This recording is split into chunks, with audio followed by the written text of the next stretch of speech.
출애굽기 26장 28절 한 절만입니다. 자, 오늘로 우리 널판을 마치도록 하지요. 다 같이 28절 시작. 너희 중간에 있는 가운데 빗장은 이 끝에서 저 끝까지 미칠 것이니라. 이렇게 짧게 기록하니까 무슨 말인가 하겠지만 간단합니다. 마지막에 이걸 이야기하는 것입니다. 이쪽 끝부터 저쪽 끝까지. 그러니까 널판 전체를 쭉 보면은 이게 지금 보이지 않는, 이렇게 안에 이렇게 보이지 않게 하나 줄이 쭉 이렇게 디귿자로 들어가 있는, 이걸 지금 성경은 이렇게 만들어라라고 말씀하고 있는 것입니다. 자, 오늘 이 이야기로 요거죠. 이걸로 오늘 널판의 모든 것을 마치려고 합니다. 우리는 지금까지 널판을 여러분들과 함께 하면서 참 많은 은혜도 받았고 도움을 받았었죠. 이 널판이 의미하는 것이 대체 신학도 구분할 수 있도록 해주셨고, 또 이 사복음서는 모든 성경과 하나 연결이 되어 있다는 것도 알게 되었고, 은받침, 예수님의 속전 위에 예수님께서 나를 위해서 십자가에 죽으신 그 속전 위에 우리 믿음, 이 기둥이 서 있다. 이것도 배웠고, 참 많이 배웠습니다. 그렇죠? 그래서 원래는 우리가 조각목 같은 우리 인간 인생이지만 예수님 십자가 보혈로 우리를 덮어주시고 이렇게 은혜를 주심으로써 우리가 실제 이 나무, 그러니까 조각목이라는 모양은 사라져가고 그저 이렇게 금으로 입힌 우리의 믿음만이 보이죠. 그래서 하나님께서 우리가 볼 때, 우리를 보실 때 이렇게 나무 같은, 그러니까 이 죄인인 인간을 보는 것이 아니라 예수님 보혈로 정결하게 된, 깨끗하게 된 우리의 믿음을 보신다. 뭐 이런 의미도 여기에 담겨 있어서 상징적 의미가 참 많다고 말씀을 드렸습니다. 그리고 이 높이가 5m라고 여러분에게 말씀을 드렸었죠. 이 5m는 굉장히 높은 높이인데, 원래 바깥에 있는 울타리와 여기 있는 기둥의 이 울타리는 거의 배 정도 높습니다. 이 바깥은 한 2m, 한 2, 30 정도 된다고 본다면 여기가 5m면 거의 배의 높이가 되겠죠. 그래서 이건 또 여러 가지 의미가 있습니다만, 우리가 은혜 안으로 들어가기 위해서는 우리가 하나님의 말씀 안에서 더더욱 확고한 믿음을 가져야 한다라는 뭐 여러 가지 의미들을 어쨌든 하나님께서는 이 성막을 통해서 하고 싶은 이야기가 참 많았던 것입니다. 자, 오늘은 이 마지막 이 내용을 가지고 여러분들에게 이런 제목을 좀 달아봤습니다. 항상 이렇게 강의할 때마다 옛날에는 주제를 제목을 안 달았었는데 쭉 그냥 강의만 했는데 유튜브에 올라가다 보니까 제목이 꼭 필요하더라고요. 그게 몇 장 뭐 출애굽기 26장 28절 그러면 이게 잘 안 봐요. 그래서 제목을 달아야 되는데 하여튼 설교 준비하고 난데 제일 어려운 게 오늘은 이걸 제목을 뭘로 정해야 되나. 참 정하는 게 쉽지는 않는데 오늘은 그냥 같은 성경, 같은 믿음이라는 주제를 한번 여러분들과 함께 잡고 마무리를 해 보겠습니다. 여러분과 제가 가지고 있는 성경 같은 성경 맞지요? 그리고 같은 활자를 보고 있지요. 근데 이상하죠? 같은 성경을 가지고 같은 믿음을 가지면은 누구나 만나도 같아야 되는데, 이상하게 같은 성경을 가지고 같은 성경을 보면서도 믿음에 대해서 서로 논하면 너무나도 다르더라. 그러니까 이런 걸 우리가 보면 분명히 성경은 변질되지 않았는데 우리 믿음이 잘못됐다면은 분명히 무슨 문제가 있는 건가 하면은 성경 해석에 문제가 있고, 그렇죠? 성경 해석에 문제가 있을 것입니다. 그러면 이제 성경을 해석하고 설교하는 분은 목사님이시니까 이 목사님 설교에 해석에 문제가 있든지, 아니면 목사님이 설교 해석을 잘 해주셨는데도 내가 이거 뭔가 잘못된 방향성을 가지고 있어서 그 말씀을 소화하지 못했던지, 뭐 몇 가지 여러 가지 문제가 있겠죠. 우리가 왜 같은 성경을 가지고 있어야 하고 같은 믿음을 가지고 있어야 되느냐? 우리가 왜 어떻게 성경을 잘못 이해할 수 있는가를 우리 한번 요한복음 5장의 이야기를 잠깐 언급을 하고 오늘 이야기를 한번 풀어가 보도록 하겠습니다. 우리 다 요한복음 5장으로 가겠습니다. 여기 오신 분들 중에 아마 이런 개역개정을 가지고 보시면 제가 읽는 성경과 좀 다르다 이런 생각을 하실 겁니다. 제가 가지고 있는 성경은 말씀 보존 학회에서 나온 킹제임스 성경입니다. 그래서 저는 뭐 이 성경만 보는 거는 아닌데요. 다른 성경들도 많이 참고를 합니다만 주로 이 성경을 많이 보는 이유가 있습니다. 이 성경을 많이 보는 이유는 이 성경이 원래 원본과 가장 가까운 번역을 했기 때문에 그렇습니다. 그리고 이 성경은 그냥 애매한 말을 하지 않고 성경에 있는 말을 그대로 옮기다 보니까 이 내용을 이해하는데 굉장히 선명해요. 그런 의미에서 1차적으로는 이 성경을 가지고 여러분들과 함께 나누지만 여기에 좀 부족한 내용들은 다른 성경을 참고하기도 합니다. 자, 일단은 우리 아까 말씀드렸던 요한복음 5장을 한번 보시면 이런 말씀 하나 보도록 하겠습니다. 어디를 보시냐면 5장 37절을 한번 보시죠. 자, 37절부터 보면 이런 이야기 한번 무슨 이야기인지 한번 생각해 볼 필요가 있는 이야기인데요. 자, 37절 그리하여 나를 보내신 아버지께서 친히 나에게 관하여 증거하셨느니라. 자, 아버지께서 나에 대해서 증거했다. 어디에다가? 구약이죠. 지금 요한복음이니까 나에 관해서 증거했었다. 그러니까 지금 구약 성경은 누구 이야기라? 예수님에 관한 이야기라는 이야기가 되죠. 근데 구약을 예수님 이야기로 잘 안 보죠. 근데 예수님은 직접 언급하시기를 그건 나에 관한 이야기다. 너희는 그분의 음성을 들은 적도 없고 깜짝 놀랐죠. 그다음에 또 그분의 모습을 보지도 못하였느니라. 너희 안에 그분의 말씀이 거하지 아니하나니. 자, 구약에 있는 말씀들은 선지자들을 통해서 하나님의 음성을 보고 듣고 기록한 내용들인데 이 구약 내용이 예수님에 관한 이야기라고는 생각을 하지 못했으니까 와도 못 봤죠. 요한복음이 와도 못 봤다 이렇게 시작하는 걸로 맞죠? 어둠이 깨닫지 못하더라 이렇게 나왔죠. 근데 자, 그분의 모습을 보지 못하이다. 너희 안에 왜 그걸 못 보느냐? 너희 안에 그분의 말씀이 거하지 아니하나니 이는 그분이 보내신 이를 너희가 믿지 않기 때문이라. 이렇게 나옵니다. 그분이 보내신. 그러니까 그분이 나에 관해서 증거했는데 내가 왔는데 뭐예요? 너희가 나를 못 본다. 왜냐하면 너가 구약을 그렇게 달달달 외우고 기가 막히게 해석을 하고 율법을 지키고 이렇게 해도 뭐예요? 그분이 뭘 말하는지 알아듣지 못하니까. 자, 한번 오늘 주제가 뭐라고요? 여기 있죠. 같은 성경, 같은 믿음이죠. 그러면 구약에 있는 모든 사람들은 똑같은 구약 성경을 가지고 읽었어요. 그리고 구약 성경을 가지고 믿었는데 이상하죠. 그러면 한 부류만 있어야 정상이죠. 같은 성경을 가지고 같이 믿었다면 바리새인, 사두개인, 그다음에 서기관 이렇게 나눠질 수 없는 거 아닌가요? 그런데 이상하죠? 그들이 비슷한 게 아니라 너무 다르죠. 사두개인들은 종교인들이고 그다음에 바리새인들은 율법사들이고 서기관들은 성경을 해석하는데 엉터리로 해석을 하고. 왜 그렇죠? 오늘 여기 본문이 그걸 얘기하고 있죠. 너희들이 그분을 보지도 못했고 듣지도 못했고 이유는 그분에 대해 예수님에 관해서 그분이 말씀을 해 주셨었는데 너는 그걸 믿지도 않았다. 그러면서 39절 한번 보세요. 계속 이어서 성경을 상고해라. 너희가 성경에 영생이 있다고 생각하면이 그 성경은 나에 관해서 증거해. 지금 잘못 방향을 설정을 했죠. 영생을 보기 위해서 어떻게 하면 구원을 얻나? 이런 그러니까 요즘으로 표현하면 어떻게 하면 구원을 얻습니까? 라고 해서 구약을 보니까 율법을 지켜야 된다. 그리고 율법 바리새인이 나오게 되고 아니야, 아니야, 아니야, 아니야.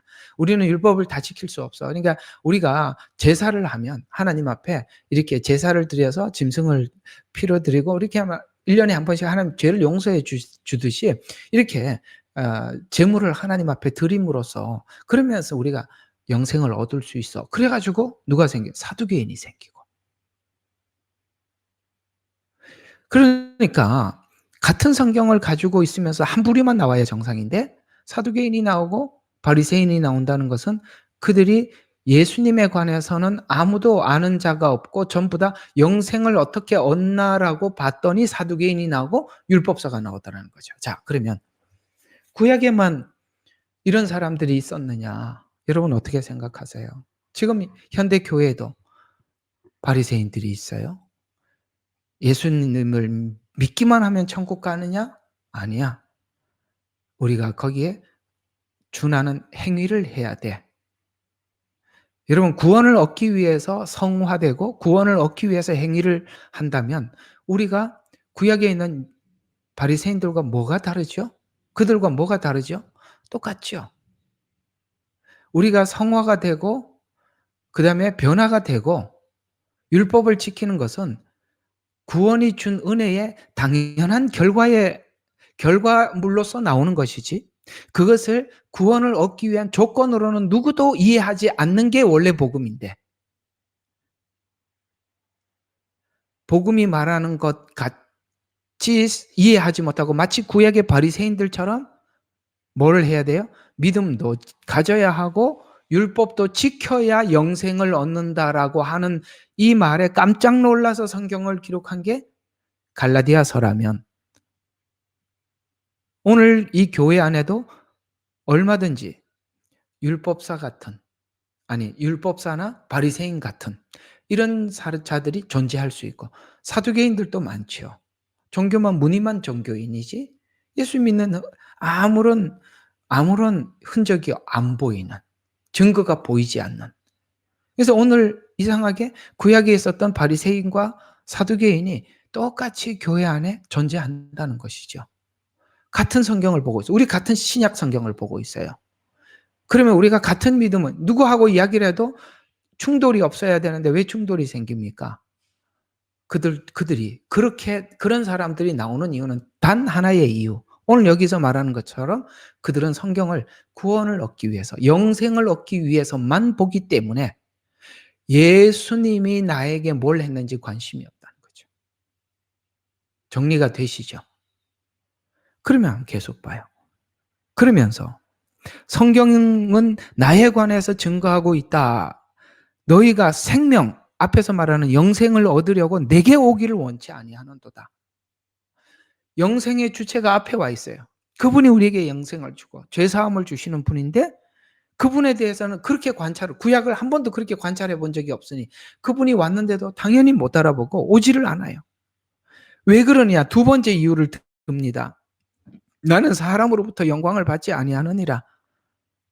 사람으로부터 영광을 받지 아니하느니라 갑자기 이 말이 느닷없이 나오는 게 아니라 자 44절에 이 말을 다시 예수님이 풀어주세요.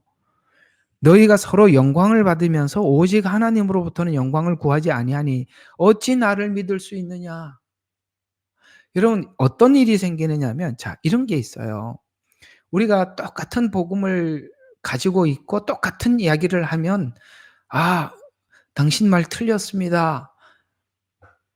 그러니까 예를 들어서 율법적 구원관을 가지고 있는 사람이 아니고 성경대로 믿는 사람이라면 무슨 대화를 하고 무슨 말을 해도 서로 간에 충돌될 것이 하나도 없이 성경이 이렇게 맞아요. 하고 그냥 그렇게 계속 갈 거예요. 그렇죠. 그런데 다른 어떤 구원관, 다른 어떤 성경 해석관을 가지고 있으니까 그게 안 되는 거예요. 그러니까 오늘 여기 보니까 이렇게 44절 보세요. 너희가 서로 영광을 받으면서 이게 무슨 뜻일까요?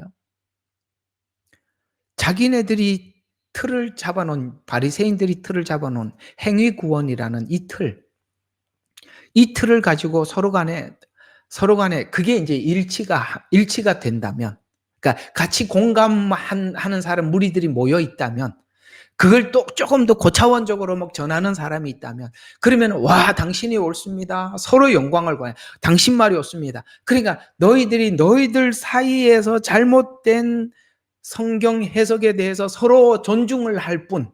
예를 들어서 당신은 장로교 교리를 가지고 있습니까? 와 같습니다. 당신 순복음이에요? 같습니다. 이렇게 서로 간의 영광만 취할 뿐이지 하나님께서 말씀하신 그대로 믿고 따른다면 이렇게 우리가 사람과 사람 사이에 실력 있는 사람이 잘 가르쳐서 와 당신 참 귀합니다 이런 거 하지 않고 우리가 그저 하나님 말씀 앞에 서로 아멘 아멘 하고 공감하고 맞지요. 우리 예수님 그런 분이세요. 우리 예수님에 관해서 서로가 자랑할 뿐인데 우리는 서로 간에 야 이렇게 하면 천국 간다 그래 이렇게 하면 영생을 얻는데 아 그래 나하고 맞아 이랬고 서로 간에 영광만 취할 뿐이지 그렇게 점점 잘못된 곳으로 빠져들어가는데 어찌 나를 믿을 수 있겠느냐 이렇게 묻는 거예요. 맞지요? 예.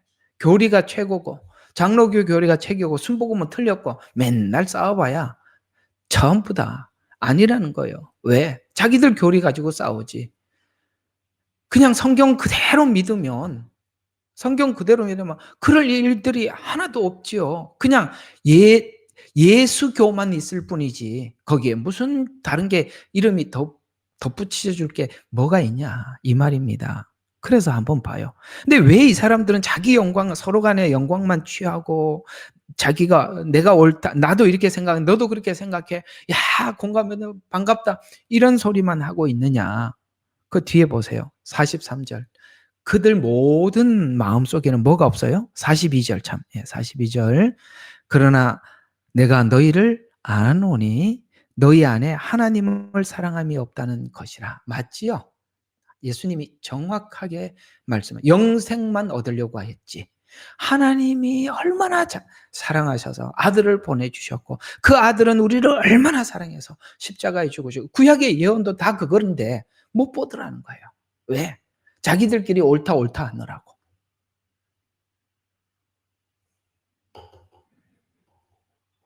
(45절) 근데 이 사람들은 굉장히 누구를 믿고 있냐면 모세를 믿고 있어요. 왜냐하면 모세가 준 율법을 지키고 있고 모세가 준 번제, 그 오경에 있는 대로 이 사두개인들은 하나님 앞에 철저하게 제사를 집례하고 있거든요. 그래서 모세를 엄청나게 믿어요. 근데 예수님이 모세에 대해서 깜짝 놀랄 말을 합니다. 내가 너희를 아버지께 고소하리라고 생각하지 마라. 너희를 고소하는 사람이 있으니 아이고 자기 철저하게 믿고 있는 모세가 그 사람들을 고소하고 있대요.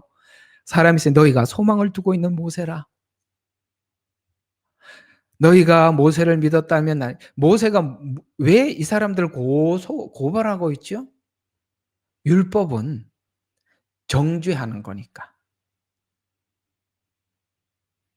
모세오경이 율법이지 않습니까? 율법이 다 뭡니까? 인간은 죄인이라는 걸 얘기하고 있잖아요. 모세가 해결자가 아니라 고소자래요. 그래서 너희가 소망을 두고 있는 모세라. 너희가 모세를 믿었다면 모세가 한 말이 무슨 말인지 알았더라면 율법은 죄를 깨닫게 하기 위해서 모세가 그걸 적었다는 걸 믿었다면 나를 믿었으리라. 속죄 제물 대신 예수님을 기다리고 왔다면 믿었을 텐데 너희가 모세를 믿었더라면 나를 믿었으리니 이는 그가 나에 관하여 기록하기 때문에 율법을 통해서 죄인이라는 걸 이야기하고 우리 죄는 우리 스스로 해결할 수 없다. 예수님이 오셔야 해결한다라는 게 모세오경에 우리가 지금 오경하고 있잖아요. 이게 출애굽기도 오경이지 않습니까? 그게 핵심인데 그러나 만일 너희가 그의 글들을 믿지 않는다면 어떻게 나의 말들을 믿겠느냐? 구약에서 말하는 율법이 인간이 죄인이라는 걸 믿지 못하는데 누가 속죄를 기다리고 속죄 주인공인 예수님을 기다릴 리가 없다. 당연한 이야기죠.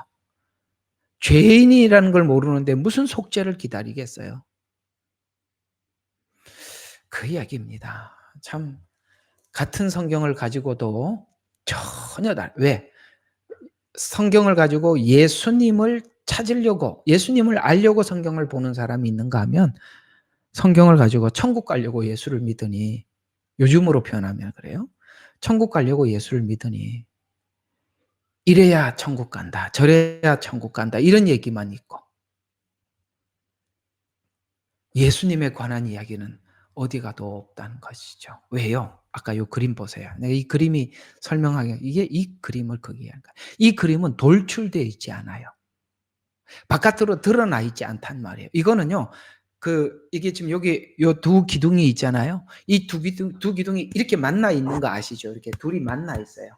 그러니까 요 안에 보이지 않게 이 가름대가 쭉 이렇게 모든 기둥을 이렇게 연결하고 있기 때문에 이거는 보이지 않는 가름대라는 거예요. 성경은 보이지 않는 가름대처럼 예수님은 곳곳에 녹아져 있어요. 그거는 예수님에 관해서 아는 사람만 보이도록 숨겨놨다 이 말이에요. 우리는, 여러분과 제가 왜 하나가 될 수가 있느냐? 우리는 모두 다 다른 의견 없이 예수님만 믿으려고 하고, 순수하게 예수님만 믿으려고 하는 보이지 않는 그 신앙의 흐름이, 그 신앙의 방향성이 저와 여러분을 하나로 묶어내는 거고, 그 말씀에 여러분들이 아멘 하시는 것이고, 그 말씀 앞에 여러분들이 지금 나와 계시는 것이라 이 말입니다. 보이지 않는 이 가름대가 진짜요 신앙 고백이라고요. 하나님은 이제 이 마지막 때 여러 정황을 통해서 우리 신앙에 이걸 확인하고 있는 겁니다. 네 속에 무슨 믿음을 가지고 있느냐? 너 왜 예수 믿느냐? 너 왜 교회 다니느냐? 뭘 찾으려고 성경을 보느냐? 예수님이냐? 구원이냐? 영생이냐? 복이냐? 건강이냐? 이렇게 묻는 것이죠. 반석 위에 져 있지 않으면 오직 이 가름대와 같이 오직 예수님 믿는, 그러니까 예수 이외에 다른 이유와 다른 목적이 조금이라도 섞여 있으면 이 가름대는 절대 맞지 않아요. 일치가 될 수가 없어요. 사랑하는 여러분, 지금 여러분들 이렇게 늘 들어와서 함께 성경 공부도 해주시고 함께 해주셔서 정말 감사합니다. 그러나 여러분들이 나는 목사님과 같은 이렇게 나는 성경은 보지 않아, 나는 이렇게 볼 거야, 목사님 본 거 틀렸어, 뭐 이렇게 하면 여러분들이 어느 정도까지는 저하고 같이 있을 수는 있어도 어느 시간 우리는 함께 할 수 없는 날이 올 수 있습니다. 우리는 예수님 이외에 다른 이유가 하나도 없어야 돼요. 성경을 보는 이유가 이 안에 예수님만을 우리가 말하고 예수님만을 믿고 그거 외에 다른 것이 있으면 이 가름대는 서로 만날 수 없습니다. 어긋나게 된다 이 말입니다. 아무리 겉으로 드러난 것들이 보여도 속에 있는 이 신앙 고백이 우리가 일치하지 않으면 언젠가 여러분과 저는 이렇게 하나가 될 수 없고 여기 있는 모두가 하나가 될 수 없다는 걸 오늘 꼭 기억하시기를 바랍니다. 아셨죠? 꼭 기억하세요. 다르면은 같이 있을 수 없어요.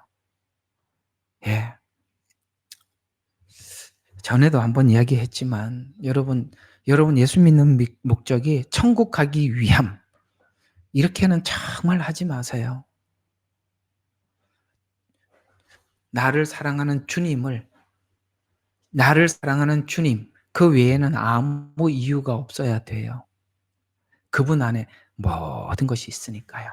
자, 그러면 성경 속 아까 보이지 않는 가름대의 주인공인 예수님은 구원을 위해서, 구약은 예언을 통해서, 신약은 예언의 완성을 우리에게 말씀해 주죠. 구약은 예언을, 그다음에 신약은 예언의 완성을. 그래서 침례 요한이 구약에 그토록 오실 메시아에 관한 예언을 하였던 그 예수님을 보고 뭡니까? 침례 요한이 침례를 주죠. 그래서 요한이 낳은 자 중에 선지자 중에 가장 큰 선지자라. 왜?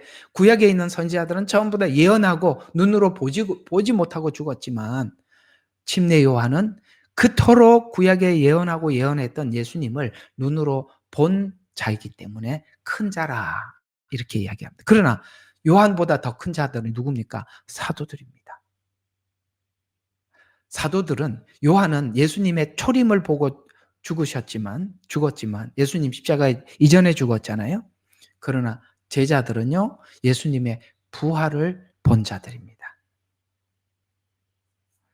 그래서 구약은 예언, 신약은 예언의 완성을 통해. 그럼 예언서는 뭐죠?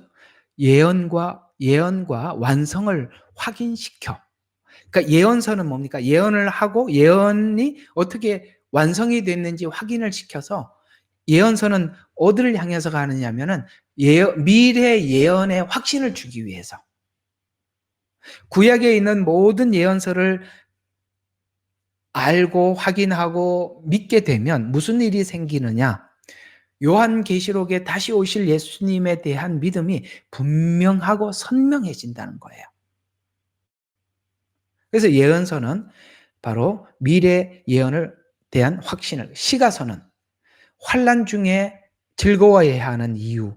지금 우리 로마서 5장 지금 하고 있잖아요. 환난은 인내를, 인내는 연단을, 연단은 소망을. 그래서 환난 중에 즐거워하나니, 이렇게 즐거움.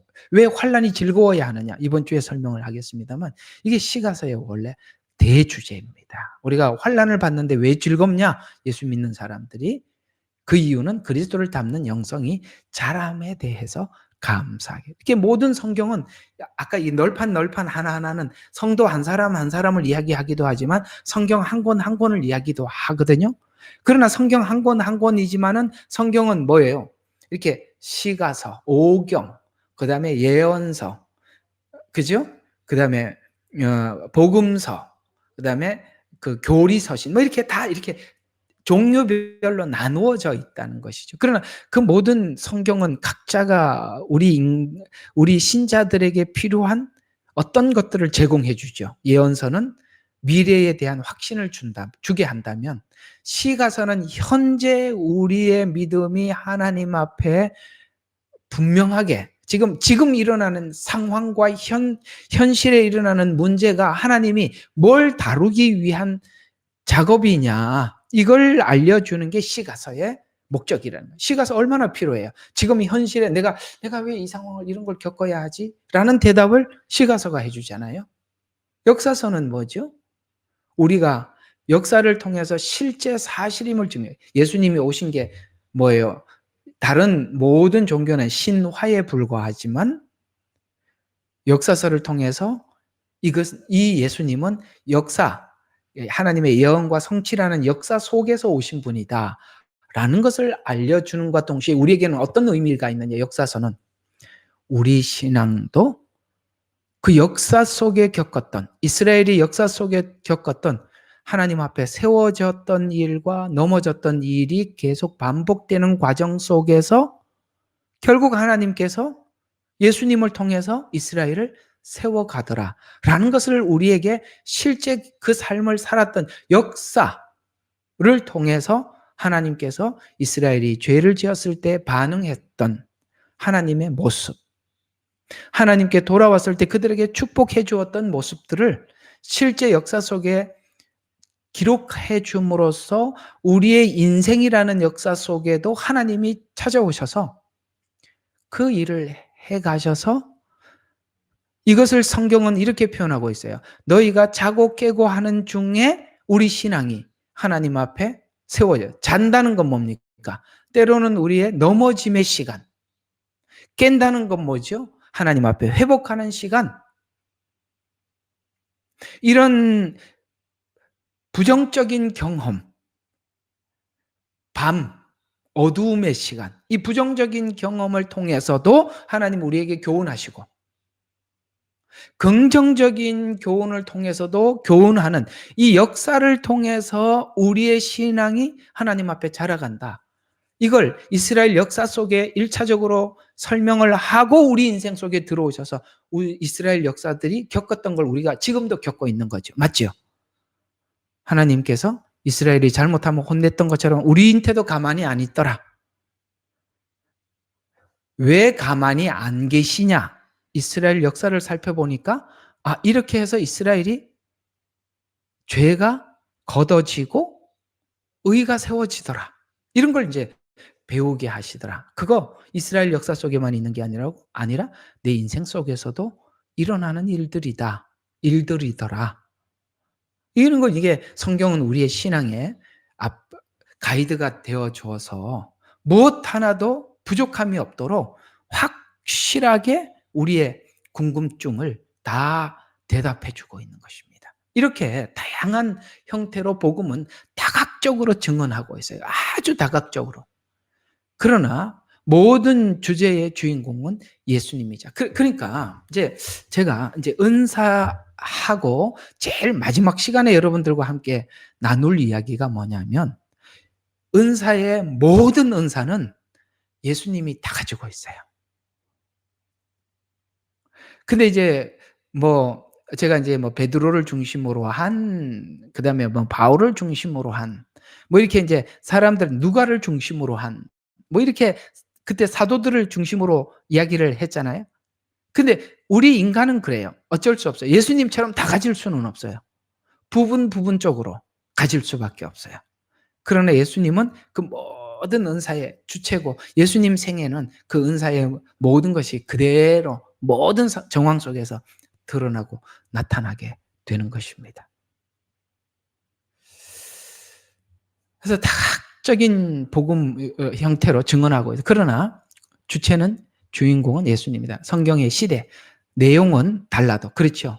오경 시대. 그래서 뭐 우리가 시대를 나누면은 족장 시대, 뭐 노아 홍수 시대, 소돔 지나가서 족장 시대, 아브라함, 이삭, 야곱.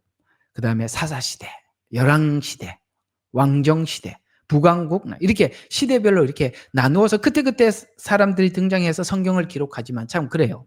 다양한 형태로 어디 있어요? 예.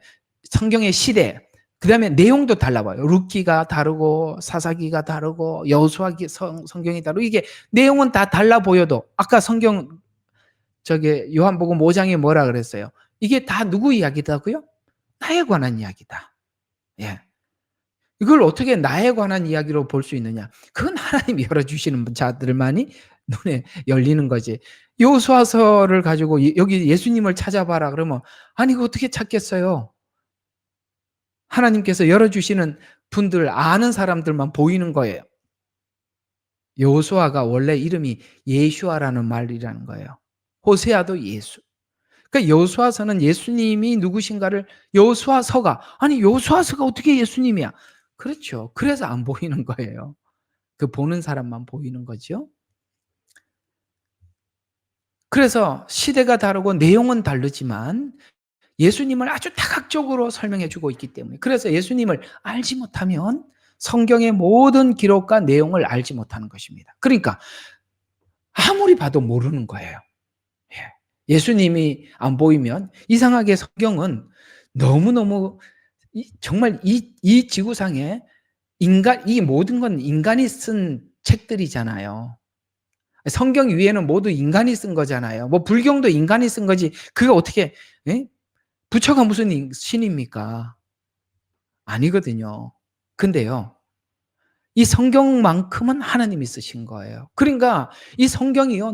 너무너무 많은 교훈을 주는 거예요. 이상하게 이 성경을 가지고 인류가 평생을 살아와 그러니까 모든 역사를 성경을 가지고 살았다는 걸 알 수 있습니다. 모든 개혁도 개방도 혹은 공산주의도 사회주의도 민주주의도 성경에서 나왔어요. 인간이 그 우주선을 쏘아 올려서 달나라에 가는 것도 성경이 답을 주지 않았더라면 그걸 맞출 수가 없었어요. 성경에서 나온 겁니다. 과학 성경에서 나왔어요. 인간이 절대 풀 수 없는 힌트 다 성경에서 나와요. 그래서 왜 그러면 성경이 이 모든 것을 대답을 줄 수 있느냐? 그분이 만드셨잖아. 사용 설명서를 적어놨잖아. 아니, 만든 사람이 사용 설명서 적었지 누가 적어 그거. 인간이 어떻게 생명을 얻으며 인간이 어떻게 살 때 가장 행복한가? 성경만이 줄 수 있는 대답이죠. 우리가 성경을 떠나서 어떻게 행복을 찾았더라도 불행입니다. 거기는 만족이 없어요. 그게 이상하죠. 사람들이 그렇게 권력을 가져도 만족하지 못해요. 사람이 아무리 돈을 많이 가져도 만족하지 못해요. 왜요? 그건 우리의 비어져 있는 영을 채울 수가 없기 때문에 그래요. 채워지지 않은 것은 물질이나 세상 것으로 채울 수 있는 게 아니라 예수 그리스도로 채워야 되는 거거든요. 그걸 채워지지 않으니까 공허할 수밖에 없는데 성경 안에 들어와서 주님을 만난 사람들은 행복합니다. 그 다음 주에 이제 이게 끝나면 성막 안에 이렇게 이렇게 천막이 있어요. 이렇게 우리로 말하면 이게 원래 성막이 텐트예요. 우리 나가서 이렇게 텐트 쳐놓고 살 때 있지요. 텐트 치고 그다음에 비가 오면 어떻게 합니까?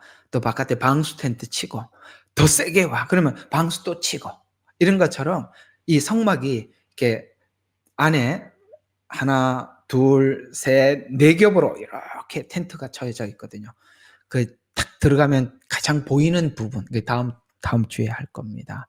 들어와 보니 기가 막히는 게 보입니다. 그 안에 들어온 사람만 보는 거예요. 예수님 만난 사람들만 볼 수 있는 게 뭔지 다음 주에 그것도 하도록 하지요. 자, 그렇게 계속 한번 봅시다. 그래서 보이지 않는 예수님은 예언을 통해서 성육신하시고 성육신을 하셨던 예수님은 재림하실 것이다. 이게 큰 뼈대죠. 예언하신 대로 오셨고 오신 분은 다시 오실 것이다 라는 이야기입니다.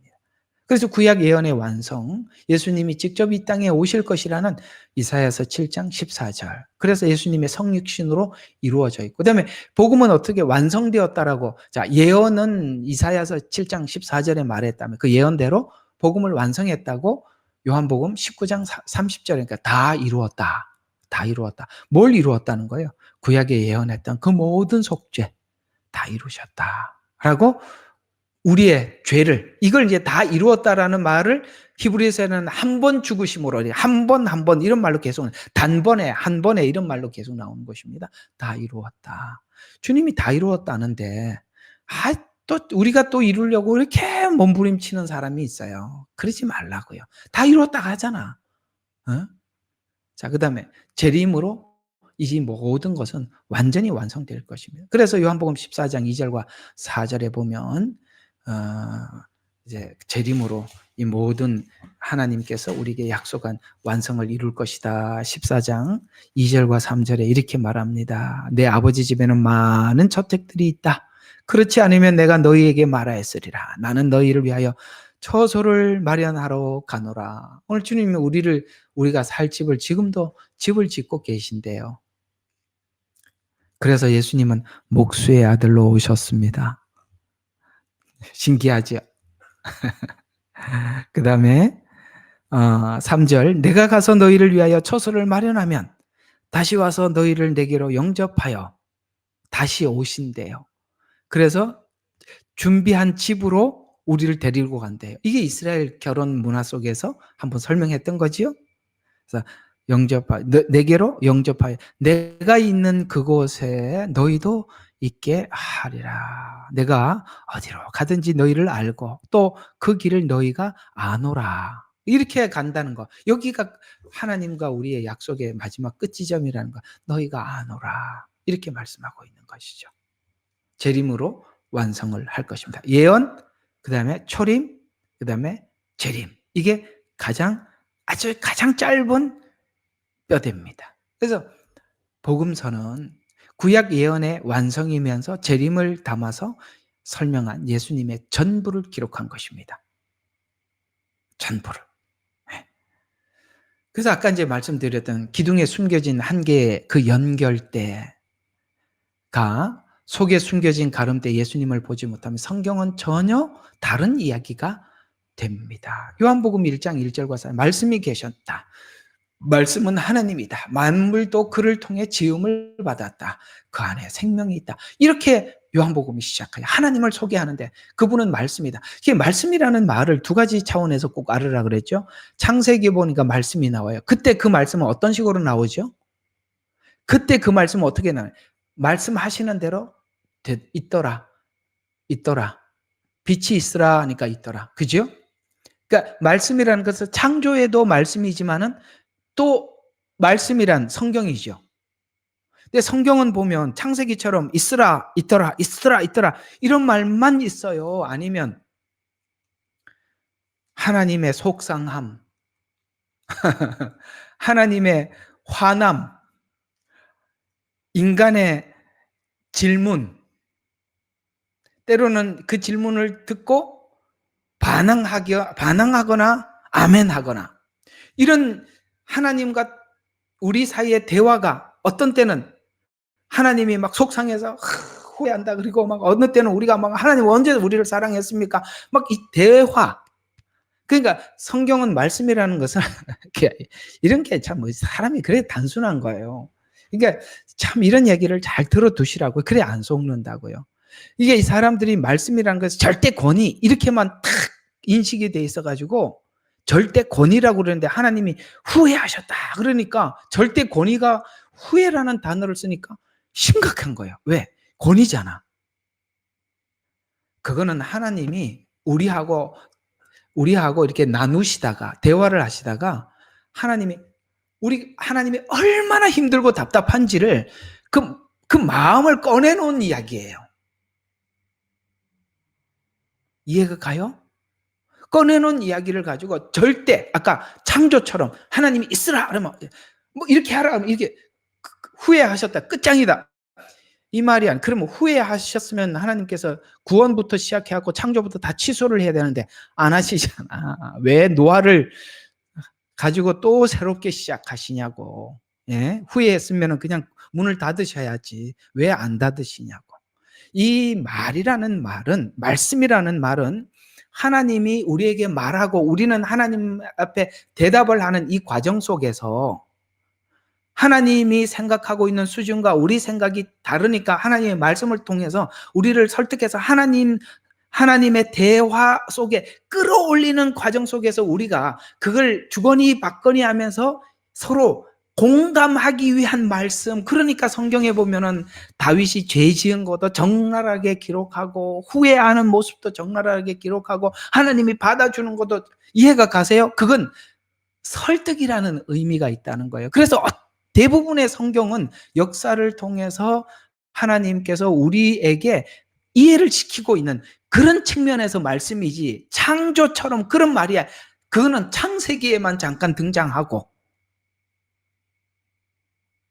아셨어요? 창세기에서만 등장하고 마지막 어디에서 등장하느냐? 재림하셔서 하나님이 창세기처럼 말씀으로 재판하시는 거예요.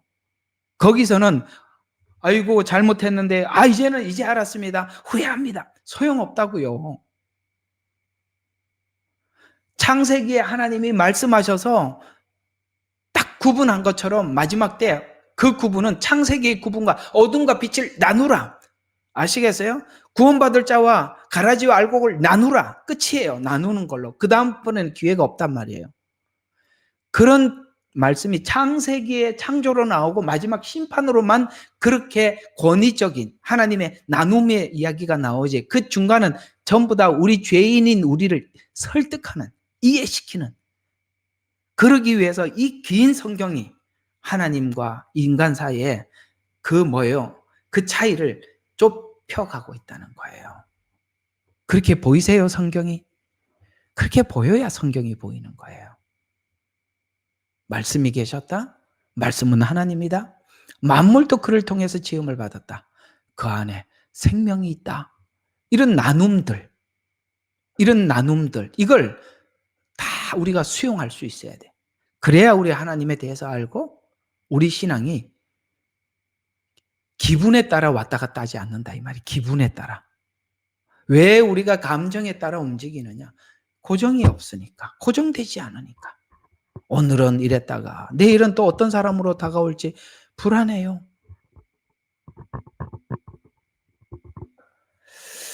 그래서 말씀으로 창조하시고 말씀으로 예언하고 말씀대로 완성하시는 분이 예수님을 통해서 완성하셨고, 예수님은 창조자, 말씀으로 언약하시고 성취하심을 설명하는 분이고, 예수님 안에 생명이 있음을 알려주는 분이다. 이 생명을 우리에게 주시기 위해서 어떻게 하셨어요? 아브라함에게 약속하시고 약속대로 오셨어요. 그래서 갈라디아서 3장 16절에 보니까 하나님이 약속하시고 약속대로 오셨다라는 것은 보세요. 전지를 이야기하죠. 약속을 한다는 것은 전지를 이야기하는 것입니다. 그렇죠? 모든 걸 아니까 약속을 할 수 있는 거야. 그러나 안다고 다 되냐? 전능하지 못하면, 여러분 옛날에 무슨 훌륭한, 예를 들어서 예언자가 있다고 합시다. 그는 예언만 하지 전능하지 못하니까 자기가 그걸 이룰 수는 없어요. 그래서 하나님은 전지하시고 전능하셔서 약속하시고 약속대로 성취하시는 하나님이신데요. 그래서 그 약속들은 아브라함과 그 자손에게 하신 것이라. 그가 많은 자손에 대해서 말씀하지 아니하고 한 자손에 대해서 말씀하시되 너는 너의 자손 곧 그리스도라. 그러니까 예수님께, 아브라함에게 하나님이 약속하셨는데 자녀를 둘을 준 게 아니라 하나만 줬다. 이삭만. 그런데 이 이삭, 하나님은 아브라함에게 약속하실 때 그 약속이 그러니까 아브라함에게 약속하셨지만 이 갈라디아서는 너를 통해서 많은 민족들이라고 했다니까. 복수로 약속을 하셔야 돼요. 이삭은 하나인데 복수가 될 수 있어요? 우리 개념으로 맞아요, 안 맞아요? 안 맞죠. 하나인데 그게 어떻게 복수가 돼요? 그런데 아브라함을 통해서 약속한 게 뭐냐면, 이제 나중에 로마서에 이제 다 나와요. 이제 하다 보면 나오는데, 아담의 후손들이 있어요. 그다음에 아브라함의 후손들. 아브라함의 후손 중에 한 사람, 누구? 그리스도라. 그러니까 그리스도 안에서 거듭날 수많은 사람들. 그래서 복수. 아담 한 사람 안에서 죄인 전체. 예수 안에서 의인 전체. 그래서 복수라니까. 그러나 하나. 그 왜 하나입니까? 첫째 아담은 죄의 계승자. 죄를 계속 계승했다면 예수님은 의를 계속 계승한. 근데 믿지 않으면 아담의 후손 죄의 계승자가 되는 거고, 믿으면 예수님 안에서 의의 계승자가 되는데, 그 의의 계승자를 오직 한 사람을 통해서만 약속했다. 아브라함에게. 한 사람. 그 말이라 이 말이에요. 이런 걸 하나님이 이렇게 설명한 걸 우리가 예수님을 모르면 이게 우리 논리로는 말이 안 맞는 거예요. 성경은, 우리 논리는 1 더하기 1은 2가 돼야 되잖아요. 그런데 성경은 1 더하기 1이 될 수도 있고 3이 될 수도 있는 우리 이성적인 논리와 다르다 이 말이에요. 그걸 받아들이는 건 믿음 이외에는 방법이 없죠. 왜? 우리 이성으로는 안 맞는 거니까. 믿음으로 받아들여야 되는데, 예수님을 통해서 우리를 구원하시는 하나님의 방식을 아는 사람은 이게 전부 다 수용이 되는데, 안 그런 사람은 왜 그래야 돼? 이렇게 가는 거죠. 어쨌든 그 얘기를 갈라디아서 3장 16절에서 하고 있습니다. 계속 그 다음 보시면, 이제 예수님은 약속한 언약을 이루시는 중보자로 하나님 우편에 지금 계시죠. 그렇죠? 부활해서 승천해서 하나님 우편에 앉아 계십니다. 예수님의 중보로 더 나은 약속을 완성하신 분이라. 자, 히브리서 8장 6절에 보니까 예수님은 승천하셔서 우리를 위해서 중보하고 계시는데, 그걸 이렇게 설명을 했어요. 중보하는 그 부분을.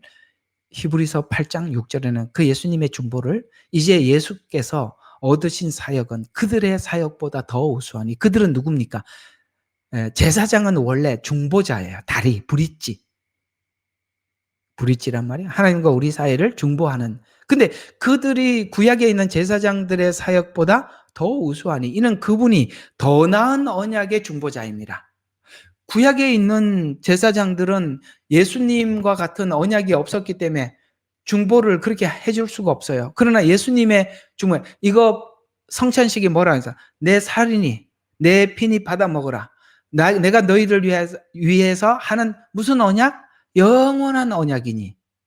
이거 구약에 있는 제사장들은 할 수가 없었던 말이다. 예수님이 와야 그게 된다라는 말밖에 못했는데 예수님은 오셔서 제자들에게 영원한 언약을 했다. 그래서 그들의 사역보다 더 우수하니 이는 그분이 더 나은 언약의 중보자이심과 그 언약이 더 나은 약속들 위에 세워져 있으며 우리는 그 언약 위에 서 있고 그 약속을 위에 우리 믿음이 굳게 서 있는 거죠. 맞죠? 그 구약 제사장들과 같은 이해로 언약을 이해하고 있으면 율법도 지켜야 한다라고 나올 겁니다. 아니요. 우리는 예수님의 살과 피를 먹음으로써 영원한 언약의 약속자가 된 거지요. 우리는 예수님을 구주로 모시고 있습니다. 믿습니다. 그 얘기죠.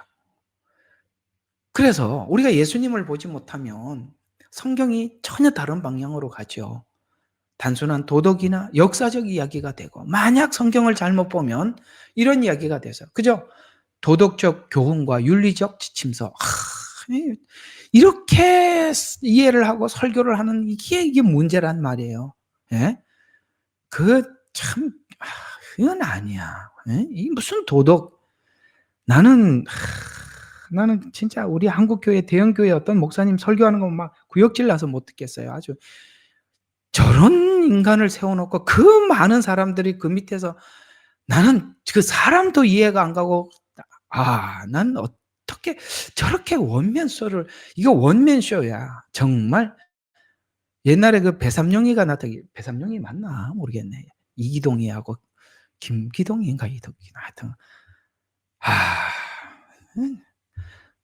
이해가 안 가. 도덕적 교훈이나 윤리 지침서 무슨 자기니가 뭐 시인이라고 말해.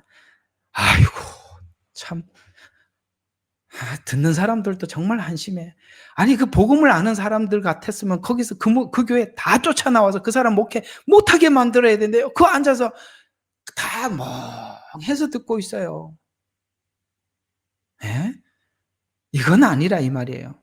또 하나 이게 성경을 예수님으로 보지 못하면 이거 하나의 문학적 이야기가 그래서 고고학을 이해하는데 도움이 되는 그런 정도밖에 안 되죠. 또 이걸 그렇게 하자면 그냥 이스라엘 역사서의 정도에 불과하겠죠. 또 종교적인 이야기와 철학적인 이야기 이게 종교적으로 가버리면 성경을 자꾸 종교적으로 이해하고 풀려고 하면은 진짜 요즘도 참 우리 방에 올라와서 참 마음이 참 힘들고 괴로운데 그러잖아요. 응? 주일날 예배 드리는 거는 태양절. 나는 왜 그런 이야기를 하시는지 모르겠어요. 우리가 살아도 주를 위해서 살고 먹어도 주를 위해서 먹고 모든 날도 주를 위해서 아니 그러면 우리가 주일날 태양절을 정한다고 그 정한 것 때문에 간다고 생각하는 사람은 여기 아무도 없지요. 우리 하나님 앞에 예배한다고 하라고 간다고 가고 있지. 그럼 주일날 예배 드리면 하나님 태양절이라고 안 받고 그럼 수요 예배는 왜 드려요? 새벽에는 왜 가서 예배 드리냐고. 목장 예배는 왜 드려요? 자, 그게 뭐냐면 성경을 자꾸 종교적으로 보기 때문에 그러는 거예요. 이렇게 해야 된대. 저렇게 해야 된대. 이거는 먹어야 된대. 이거 먹지 말라 그랬어. 안식일 교회처럼 말이죠. 토요일 날 예배 드려야 돼. 주일 날 예배는 이런 식으로 나간단 말이에요. 왜? 철학적 이해로 보니까 그래요. 종교적 이해로 보니까 그런다 말이에요. 또 하나는 법률서나 예식서. 성경에는 이렇게 예식을 했으니까 우리가 이렇게 이건 누가 그렇게 하고 있어요? 천주교. 성경을 가지고 예식을 지키는데 바쁘잖아요. 이게 다 뭐예요? 성경을 예수님을 보지 못하고 잘못 본 열매들이에요. 자, 아이고 이제 다 돼갑니다. 자 널판에 널판 각각이 모여서 하나가 되었어요. 그러니까 여기 아까 널판은 아까 성경이라고 그랬죠. 창출 내민신 이렇게 하고 성경 쭉쭉쭉 다 이렇게 같은 이야기다. 그 안에 예수님 이야기고, 또 하나는 널판 각각이 모여서 하나가 되죠. 그래서 우리가 모두 다 하나예요. 그렇죠? 우리가 여기서 계속 이의를 제기하지 않고 늘 들어와서 함께 은혜를 받고 나누는 이유는 우리가 다 같은 예수님을 바라보고 있고 같은 예수님 이야기하니까 아무 이견이 없으니까 아멘 할 뿐이죠.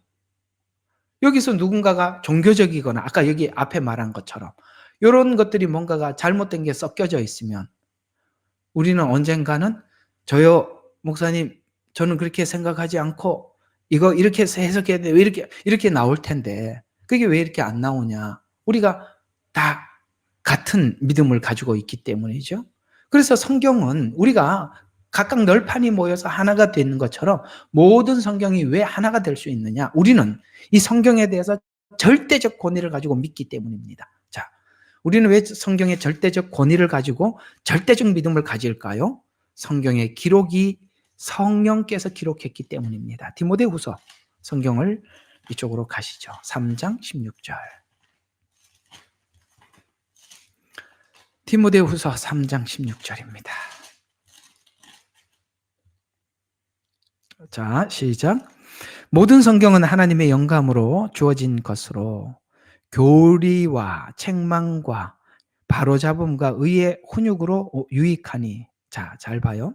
이게 개역 성경이, 그래서 제가 킹제임스를 보라 그러는 거예요. 개역 성경이 이 성경에 대한 이 3장 16절은 굉장히 중요한 거거든요. 성경이 뭐냐, 여기 절대적 권위를 실을 수 있느냐 없느냐를 이런 것을 통해서 이건 절대적 권위를 가진 하나님의 말씀이라고 딱 못을 박는 것이, 그걸 확인하는데 반드시 디모데후서 3장 16절을 확인해요. 근데 이상하게 개역개정이 기록되어 있어요. 아마 개역개정이 아마 이렇게 모든 성경은 하나님의 감동으로 된 것으로, 영감, 감동. 여러분이 듣기에 영감이라는 말이 더 하나님께서 주시는 그 메시지라는 것에 대한 믿음이 생겨요? 아니면 감동이라는 말이 믿음이 생겨요? 감동은 아니에요. 영감이라고 할 때 확고한 거예요. 이 단어가 더 정확한 거라 이 말이에요. 그렇죠? 하나님의 영에 의해서. 그냥 우리가 감동이라는, 감동 그러면 우리 인간의 마음속에는 뭐가 있냐? 자기 감정이 쓸려 들어가는 거예요.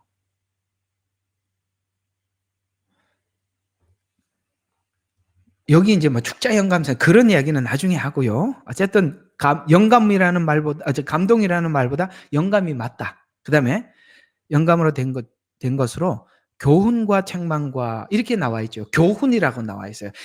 그러다 보니까 지금 현대 성경을 이렇게 보는 거예요. 그저 하나의 도덕, 윤리 이렇게 보는 거예요. 왜? 교훈이잖아. 여러분, 교훈은 성경만 교훈인가요? 아니요. 옛날 철학자들의 이야기도 교훈 받을 게 엄청 많아요. 뭐 옛날에 스피노자는 이렇게 말을 했다. 플라톤은 이렇게 소크라테스는 기가 막히는 악법도 법이다. 와, 그런 말 얼마나 진짜 교훈 아니에요. 이런 식으로 성경을 보기 시작하면 성경은 인간의 철학으로 흘러가 버린단 말이에요. 교훈이 아니라 여기는 정확하게 무슨 표현을 썼어요? 교리와. 오케이? 이건 하나님의 말씀이 철저히 교리, 하나님 말씀 그 자체. 교리. 그래서 킹제임스는 교리와 책망과 바로잡음과 의로 훈육하기에 유익하니, 이거는 조금 강도가 세지는 거예요. 하나님의 말씀은 첫 번째는 뭘 하냐면 교리, 하나님이, 예수님은 어떤 분이다, 하나님은 어떤 분이다, 정확한 그런 이야기들을 우리에게 설명을 해요. 그게 교리예요. 근데 그 교리가 가만히 보세요. 그냥 교리를 이해를 하면서 이렇게 하면 천국 가네 이렇게 이해가 됐어요? 아니면 그 하나님의 말씀을 대하면 대할수록 우리에게 뭐가 찾아와요? 책망이 오잖아요. 여러분, 하나님 말씀을 들으면요, 여러분 하나님 말씀은 아주 선명해요. 그래서 들으면 괴로워요. 정말. 왜? 책망이 아니에요. 하나님에 대해서 알면 알수록 내가 책망이 오게 돼 있단 말이에요.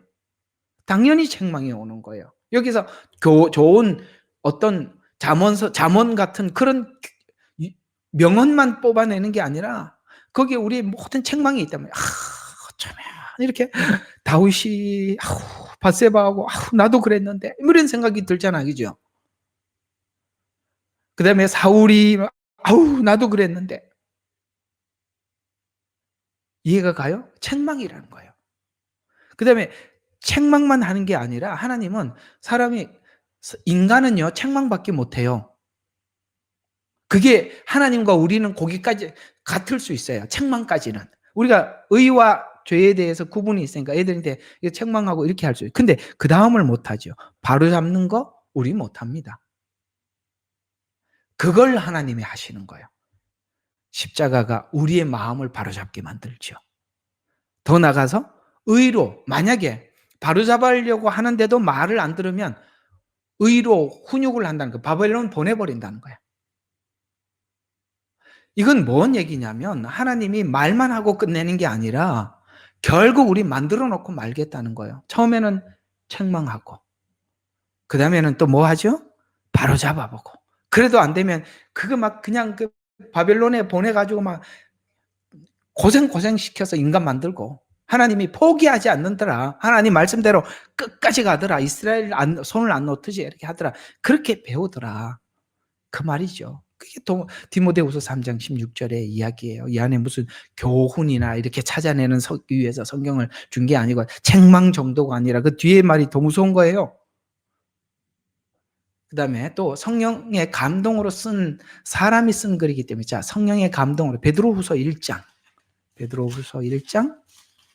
20절에서 21절 베드로후서 1장 20절에서 21절 먼저 이것을 알지니 성경의 어떤 예언도 사사로운 해석에서 나온 것이 아니니 예언은 예전에 사람의 뜻에서 사람이 예언한 게 아니라는 거야. 사람의 그냥 마음대로 그럴 것이다 미래를 예측해서 한 게 아니라 사람의 뜻으로 나온 것이 아니라 오직 하나님의 거룩한 사람들의 성령의 감동을 받아 말한 것이라. 그러니까 성경을 어떻게 풀지 말라 그랬냐면 사사로이 풀지 마라. 성경을 사사로이 풀다가 스스로 망해간다. 그래서 성경을 사사로이 푼다는 것은 신학적으로 자기 나름대로 착착착 정리해 놓은 게 그게 뭡니까? 멸망하게 만들어 놓은 거라 이 말이에요. 자기가 멸망의 길로 가기 위해서 나는 이렇게 하면 천국 갈 수 있어라고 만들어 놓은 그게 너를 멸망시킨다. 사사로이 풀지 마라. 에? 사람들이요. 죄를 짓고 살고 싶으면 성경을 사사로이 푸는 거예요. 지 마음대로 풀어놓는 거예요. 자, 사람이 마음대로 피할 수도 없다. 요한복음 10장 30절. 누구든지 어떤 성경도 피할 수 없다. 그러니까 세대주의에 대한 경고죠. 구약은 이렇고 그러므로 구약에 있는 내용들은 폐기되었고 자기 마음대로 하는 거죠. 아니요. 성경은 피할 수 없다고 했습니다. 자, 이와 같이 널파는 성경을 어떻게 볼 것인가를 그림으로 잘 설명해 준 것입니다. 그래서 쭉 그렇게 보이지 않는 예수님이 주인공에 대해서 착착착착 성경이 맞아 떨어지는 거거든요. 그래서 우리 이사야서 34장 16절에 이렇게 말씀하고 있습니다. 여호와 책을 찾아 읽어라. 그 중에는 부족한 것이 없고 이 말이 무슨 말인지 잘 모르겠어. 어디인가 있어요. 이 말을 짝을 하나님이 다 준비해. 그게 왜 지금 안 보이냐? 여러분들의 신앙이 자라면 자랄수록 보이는 거고 이해가 가죠? 아이 때 이해해야 될 성경의 수준이 있고 청소년기 신앙 때 이해해야 될 성경이 있고 청년기가 있고 어른이 되는 때가 있어요. 그 때가 돼야 하나님이 보이는 거예요. 그래서 여호와의 책을 자세히 읽어라. 그 중에는 부족한 것이 없어요. 하나님께서 여러분들에게 알려달라고 계속 구하고 성숙하면 더 깊이 보여줄 겁니다. 그래서 그 중에 부족한 것이 없고 하나도 자기 짝이 없는 것이 없으니 이는 바로 나의 입이 명령하였고 하나님이 명령했고 그의 영이 그것을 모으셨습니다. 신약에서는 아까 베드로후서 그다음에 디모데후서에서는 이렇게 말했지만 이사야에서는 정확하게 표현하고 있어요. 그 영이 그것을 모으셨습니다. 그 성경 66권을 성령이 기록했고 그걸 모아놨다는 거예요. 주께서 그것들을 위하여 제비를 뽑으시고 손으로 줄을 그어 그 몫으로 하나님이 쫙 성경이 쫙 방향 길을 정확하게 딱 띄워 주셨다. 그래서 제비를 뽑으셨고 손으로 줄을 그어 그것들에게 몫을 나누어 주었으니 그것들은 그것을 영원히 차지하고 대대에 거기에 거하리라. 자, 요한복음 5장 35절 성경을 상고해라. 이는 너희가 성경 영생이 있다고 생각하미니 그 성경은 나에 관해서 아까 말씀드렸고 디모데후서 3장 16절 17절도 말씀을 드렸으니 마지막 자 요한복음 8장 32절 진리를 알지니 진리가 너희를 자유케 하리라. 어떤 자유? 말씀 안에 질서 있는 자유.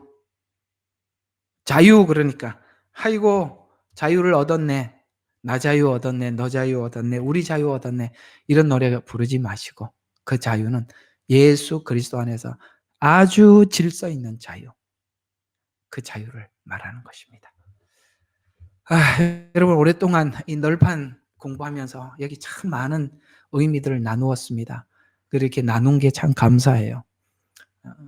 그 널판 이야기가 이렇게 여러분들에게 깊게 나눌 수 있는 그런 시대가 왔다는 것에 대해서도 참 신비롭고 참 감사합니다. 그래서 항상 성경 공부하는 시간이 여러분들이 뭐 퇴근하는 시간이나 이렇게 참 들어오기가 애매하고 어려운 시간에 해서 좀 그렇긴 합니다만 그래도 이렇게 늦게라도 들어오려고 애를 쓰시는 여러분들 참 보면 제가 많이 힘이 나고 참 좋네요. 감사하고요. 기도하고 마치겠습니다. 하나님 고맙고 감사하신 하나님 널판을 통해서 주시고자 하는 메시지가 참 깊고 많습니다. 너무나도 감사합니다.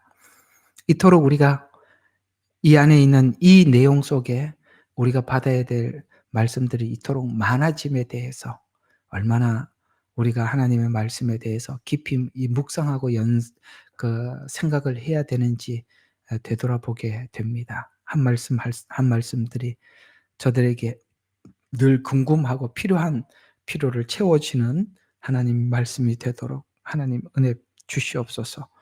감사합니다. 예수님 이름으로 기도드렸습니다. 아멘. 예레미야의 눈물은 시대에 맞는 말씀 선포와 변질되지 않은 순수 복음을 외치고 있습니다. 함께 연결되어 하나님께 예배드리며 이 마지막 때에 하나님께 쓰임받길 원하시는 분은 카카오 채널로 연락 주시면 연락드리도록 하겠습니다. 고정 댓글에 채널 경고와 착제에 대비한 예비 채널과 제2채널 링크를 올렸습니다. 이 채널 또한 구독 부탁드리겠습니다. 감사합니다.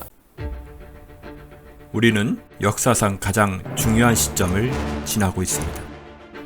하나님께서는 하나님의 일을 하시기 전에 사람을 준비시키셨음을 우리가 알고 있습니다. 하나님 말씀은 마지막 때에 대추수, 대부흥의 때가 있다고 분명히 예언하고 있습니다. 아멘. 하나님의 말씀이 그대로 성취될 것을 믿습니다. 예레미야 눈물은 잠자는 교회와 영혼을 깨우기 위해 노력하고 있습니다. 이 가슴 뛰는 일에 함께 하길 원하시는 분은 카카오 채널로 연락 주시기 바랍니다. 당신은 위대한 하나님의 사람입니다.